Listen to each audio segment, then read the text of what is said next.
Hey, what's up, everybody? It is the Ace Michael Show. Ace Michaels is in the house. I'm in the house, baby. Somebody asked me earlier today, was I dating? And I was like, do you mean telling people how old I am? No, I'm not. I'm never going to be dating if that's what you mean. Oh, you're talking about am I swapping spit with another human being on a regular basis and eating my food together with another person at the table? I don't know about that. What do we do about dating after the pandemic? I think when the pandemic started, a lot of us fell in love, and you know who you are. I think we found somebody. We thought the world was going to end. We were like, oh my gosh, I love you too. And now we realize that, you know what? This world is not going to end. I don't have to be stuck with this person. I think I need to play the field a little bit more. Anyway, I don't know if I'm playing the field. I don't know if the field is playing me. That's where I'm at.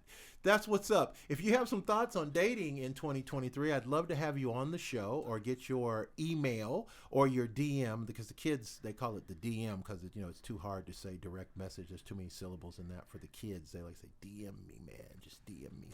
And you can DM me. You can be on the show. I always say if you come on the show and you be a guest, it's the best way to get it off your chest. That's my little slogan. That's what's up.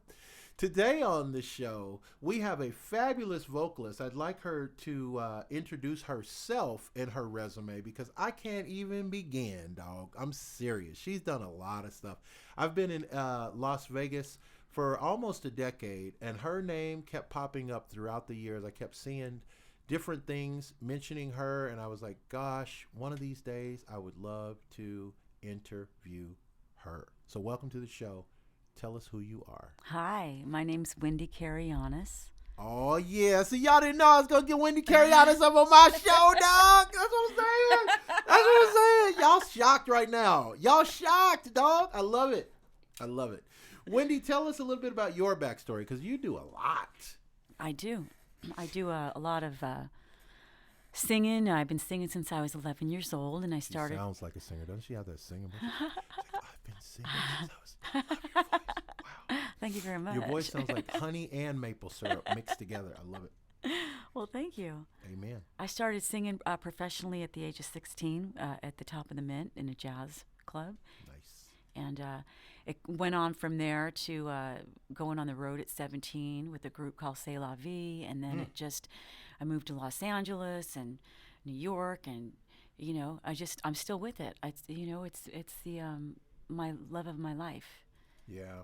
And there's nothing really that compares to music. And, Yeah. For people who don't do music, you probably look at us musicians or singers in a way that you think we're up there having fun. It's not really fun. Like, would you say that, Wendy? It's not really fun. It's kind of like an athletic thing, really, right? Like, because every night you do a gig, there's always something to contend with. Like, the microphone might be kind of funky. The chord, like, sometimes you touch the chord and it makes a sound, and you're like, okay, so the whole night I've got to remember not to do this. Or the band starts off the first song of the set in the wrong key. Yeah. And you gotta, it's your opening, and you have to just sing the song anyway. It comes out. You just better sing. Yeah, and there's all sorts of stuff. There's a whole production going on behind the production. Yeah. That's all I'm saying. So, Wendy, how long have you been actually a professional singer? Like, I know you've been singing for a while, but when did you take it and say, okay, doggone it, boom, I'm a pro now? At 16. At 16? It was time to go in 11th grade, and Mike DeBerry called me up, and he had heard about me from someone, and he asked me if I wanted to join his band, and I was just like, whoa, I'm very green. And he was jazz, but he was doing all these pop tunes and jazz tunes, and then he just I asked my father, and I took my dad up to the Top of the Mint, and I showed him, and I said, I don't want to go. And my dad was a musician, so he totally got it, in his younger years. And he said, if this is what you want to do, he calls me Tinkerbell. He's like, Tinkerbell, then that's what you're going to do. And if that's what's in your heart. And I have no regrets. That was a super nice thing for him to be accepting of that, because a lot of parents, I don't know, man, parents freak out on like little stuff. You know, they're like, Yeah. oh, you want to wear Jordache jeans? You're grounded. And they don't understand, like, this is just a thing that a kid goes through. And if you just encourage it, the kid will probably step away from it after a minute. But you got to at least give them a minute, you know? Yeah. So your dad's a musician? Yeah, Dad was a musician. Mm-hmm. He played guitar and he had a velvety voice and he wrote songs. And then he met my mom at a ballroom dance. And that was it. Now, was your mom, was she also a musician? Over. No, she loved ballroom dancing. She was a good dancer. Oh, that's good. Well, they're both, they're artistically inclined. Yes. See, that's a tough one when two people aren't. I don't know if it's easier to have a relationship outside of the industry or if it's easier. Yeah, I don't know either. If you know, please contact us. We would like to know. We're just wondering. No, it's funny. So Wendy, I was saying your name wrong for so long because I thought that you were an Italian singer. But being in Vegas, I just kind of presumed that you would be an Italian ballad singer. So I was calling you, like, this whole time I was calling like KARIGIANES. Or something like that. Everybody, KARIGIANES or something. Well, my brother will tell you it's KARIGIANES, and then I have like my grandfather who took the boat over, and he spelled it different, and then my dad's sister spelled it different. My grandmother, so there's 4 different spellings, and I'm like, what's going on here? It's all Greek. It's all Greek to me. Oh, it is Greek. Oh, that makes sense. It totally is. And so I want to ask you some questions about we're experiencing right now International Women's Month. Yes. Which is awesome because women are awesome and international women are even more awesome. So I want to ask you some questions about being a woman and what International Women's Month. First off, what does that even mean to you as a woman? Like when you hear that, does that ring any bells for you? Oh, yeah. I started posting things on women that I honor and I have so much respect for that are inspiring. And I started with a group of women here that are singers in town that are not just singers, but they're extraordinary in their ways of their spiritual, their uphill battles, they're so inspiring and they're so loving and compassionate, and I have so much respect for them. And on the first day I did a post about them, and then I started just putting up different singers and and I think it really means honoring other women and respecting other women and like really just holding them first in place, and because women need to be supportive of other women. We don't need to bring each other down, and it needs to be the spiritual journey here. Now, would you say that there is also a need then for an International Men's Day? Or would that be too much? Would that be pushing it too much? Men's don't need all that. Come on, men's. I thought about that. I think some men could do it. Maybe they could get a day. No, I'm just kidding. Right. Let's give them a 15-minute break. During lunch, it'll be International Men's Lunch, and then right after that, you get right back to your desk, you get back in your cubicle, and get to work. Damn it. Oh my God. So You're not funny. necessarily though. You don't think men don't need that because men got enough stuff. We got football, we got baseball, we got hockey. We got enough stuff to really occupy us. Right? Yeah. You guys got enough. No, I'm kidding. And then, so let me ask you another woman's question. So, since you're in the music business, when you see women like Lizzo, who's like a new singer, she's a very heavy girl, but she's killing it.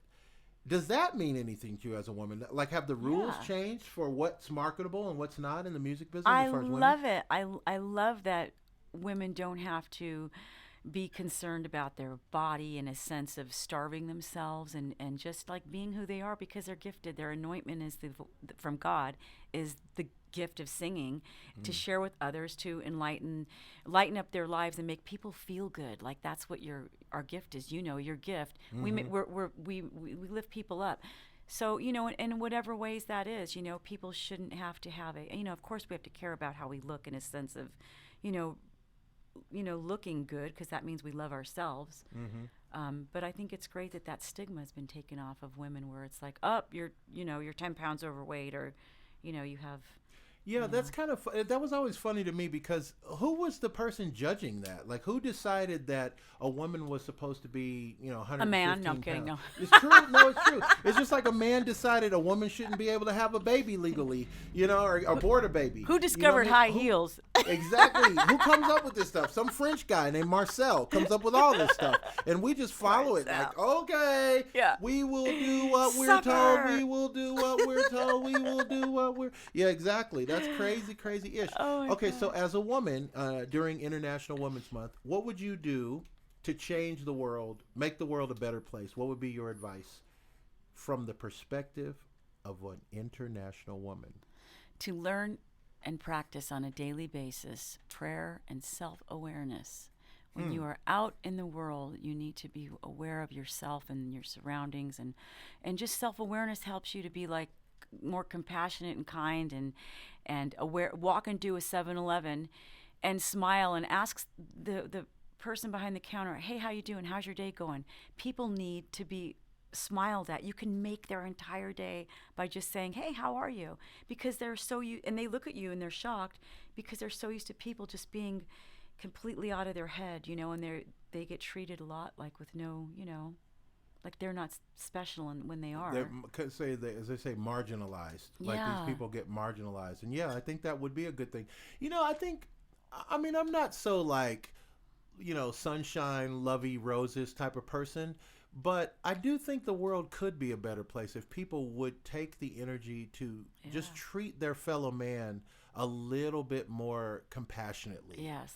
Do you agree with me? I agree. I totally agree. Just a little compassion would go a long way. Because you never know someone until you walked a mile in their shoes, or you never know what they're going through. True that.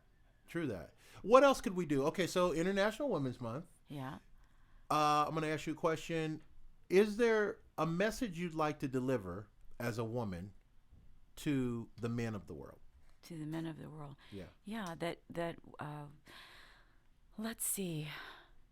That women, you know, are precious and they're jewels and like their moms, and we are, you know, we bring in children into the world, or some women, and some take care of dogs like myself. And I think that to really women are emotional, and to understand the differences between men and women. We are a completely different makeup, and our feelings and our emotions, we're emotional, and we, you know, so I think and the same goes for women, to try to understand who we are as our genetic and our DNA, our being, and that would help us to understand each other more as to, well, that's just a way a man is, and their process. And if a man would understand a woman more in her process, because we have hormonal things that we go through, and, you know, just more, like you said, compassion. And so in the world of music, have you run into things that have been, your being a woman has been an obstacle? Have you run into something where you're like, oh, they don't want to pay me the same because I'm a chick singer, or they don't feel like I carry enough weight because I'm the female in the band? Has that ever been a thing? When I was younger, you know, because I started so young, and that was way back. But now that doesn't ever happen to me now. I think that, you know, I don't know. I just haven't had that energy projected on me. I think that you just have to hold, you know, because I'm also a band leader, you know, and I have put my own groups together, and I also that makes a big difference too. Yeah, and I give my musicians so much respect, and I allow them to free their soul, and I love that. I'm like, express your soul, get up here and play, because that's what you do. Yes. And I say the only rule is you can't play it like the record. That's the only thing I ask you not to do, and don't use a DX7 sound. Now, speaking of the record, you also have your own original records too, right? I do. How many records have you done? I did back in when I was, gosh, this is like 2000. It's called Mirror, and I did it with a guy from England, originally from Nigeria, Luigi Shofu. Oh, wow. And we didn't really do anything with it. It never really went anywhere. And then I did a Windy Live CD, and I did it from the Baked Potato and from the Dispensary Lounge, and I put my original Butterfly that I wrote with Vernell Brown Jr. Vernell Brown Jr.? The late Vernell, yeah. Wow. And sometimes musicians come on the show and they drop names. I have no idea who they're talking about, but I heard of musicians that come on the show and they'll be like, "Yeah, man, we did that gig with Leonard Moto Threesomes and Johnny Clapton Signs was on that one on the keys, and it was crazy, man." I'm like, I don't know any of those people you're talking about. Anyway, yeah, Vernell's an icon. He passed and went to the heavens last year, and we wrote a lot together, and he was on the road with Kenny Garrett, and we were about to do a new project, and but I'm still carrying it under my wings and the songs we wrote to get them out, and yes. And then there's Randy Hall. Speaking of Aries, another Aries that we did sad songs with, and he and I wrote it together, and we're about to put that one out, and the latest album though is Pacific Shore I did with Cottrell Dawson, who came back to town to do this CD of all these tracks he had written for me years ago, and then we just during the shutdown we just like locked down and did this album. And how many songs are on these albums? Are these like 10-song albums, or are these like 11 double albums? I think the first yeah, they 42 songs, Ace. The magic number 11. Right. The infinity number, kind That's of. right. Eight is really the infinity number, right? Yeah. So, Wendy, I'm going to ask you this question. It's very serious. This is my serious voice now. You hear this, Wendy? Uh-oh. This What's is it gonna serious. be? I would like to know, from your opinion, Yes. what is Wendy's best song to Wendy? What is your best song that you've written or you have performed, your original? Sad Songs, it's called, that I wrote with Randy. And why is that the best one, in your opinion? I think it was the most challenging because Randy wrote all of these jazz intervals, and it really had to be a lyric that was so great, and it was a challenge, and it was just, and it also was very much true to Randy and I had been working together for so many years. Since I was 21 we started, and it was kind of like just pulling pieces and fragments of my life up and just saying, okay, let's write about this, Wow. in my life. Did you say it was like pulling fragments of your life? I couldn't get past that part. Like, that's pretty deep. Well, that's the truth of it, and writing. As a writer, we pull off pieces of ourselves, and then also what our friends are going through and family members, and it's not always about us. It's the experiences of people around us. A friend of mine asked me what I wrote this song called "My Desire" on this latest CD, and I had to tell her, well, it's just like different pieces of different parts of fragments of people around me, and. Do you write also, Ace? I haven't written for years. Well, that's not true. In a year. The thing is, I spend so much time working on the show and working with other artists that I haven't really written the way that I used to write. I used to write all the time. I used to literally carry notebooks around, and at any drop of a hat, I would just start filling up pages full of ideas. But I don't know. It's different. I have the studio now, and I have the show, and so I have more responsibilities that I don't really get to write as much as I'd like to. However, before we run out of time, I would like to play a game with you, Wendy. Okay. Uh-oh. This is a game where I'm going to recite some of the greatest lyrics ever. Oh, no. Okay.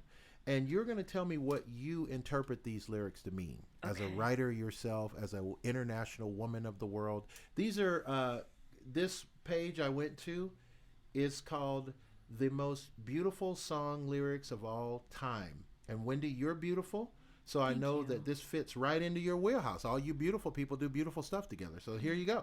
The first one I want to give you is, the greatest thing you'll ever learn is just to love and be loved in return.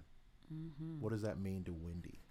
KARIGIANES. That means a lot to me. That's a song that I sing, and when I do sing it, I've had some feedback from my parents, especially my mom. She doesn't resonate with it, and I had to tell her that is such an important lyrical song, even on a Christian basis, because it could be related to the Christ, of his life, and that is the greatest thing. And anything you could do is give love and to someone, and because that's the highest frequency.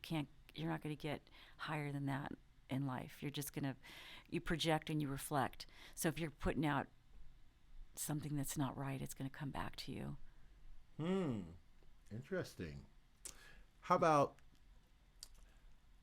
thunder only happens when it's raining, Yeah. and players only love you when they're playing.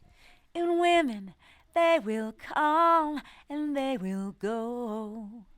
But when the rain washes you clean, you'll know. What does that lyric mean to you? Yeah, that means, you know, that a person who wants to be have their freedom, and at the same time, they're afraid to let go of the person they're with and that they love, and so they're kind of walking the line in between because they're confused, and then they end up playing. And I never thought of it that way. You got my curiosity piqued with that. I never thought of it that way. but does the player get played? Yeah, interesting. In the end, what's going on? Wow.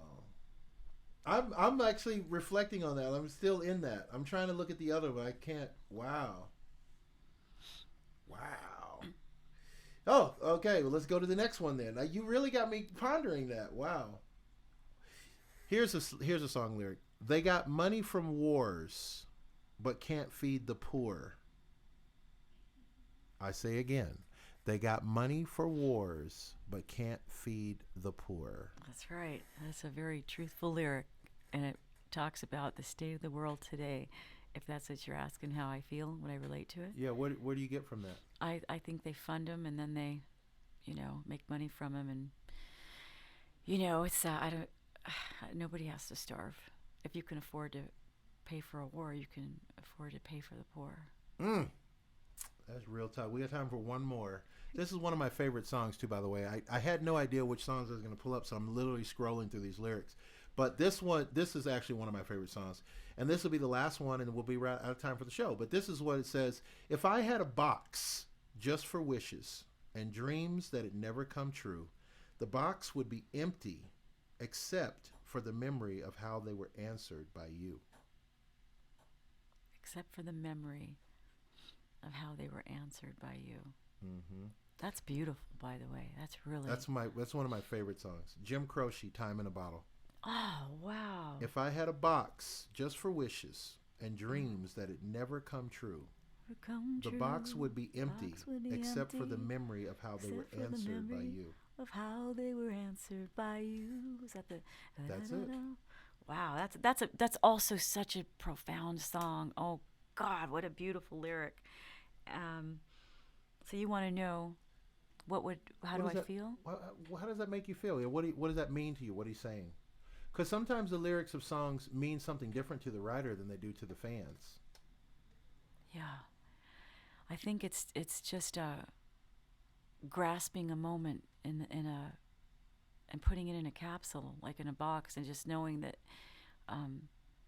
somebody who gave you one of the greatest moments of your life, if you could just, which you can, just keep opening up that box and feeling it again, saving that time right in the bottle. Wow, that's a very deep song. And when you first told me the lyric, I didn't even know it was to that song until you told me the rest of it. Isn't that deep? Yeah. That is deep. I don't think I can close the show deeper than that. Wendy, how do we chase you on the social media if we want to find you, we want to follow you, we want to stalk you? What do we do? Okay, I'm on Facebook at Wendy, KARIGIANES, and on social media, Instagram. And my CD, Pacific Shore, is up on Amazon and all of the outlets. I'm not really sure of all the names of them, but Sure.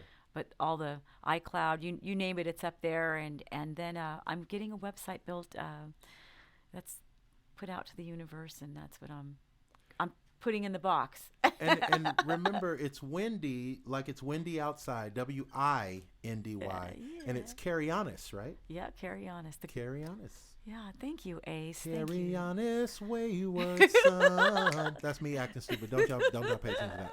Don't clap if you drop. Hey, that's a good way to have someone remember, though.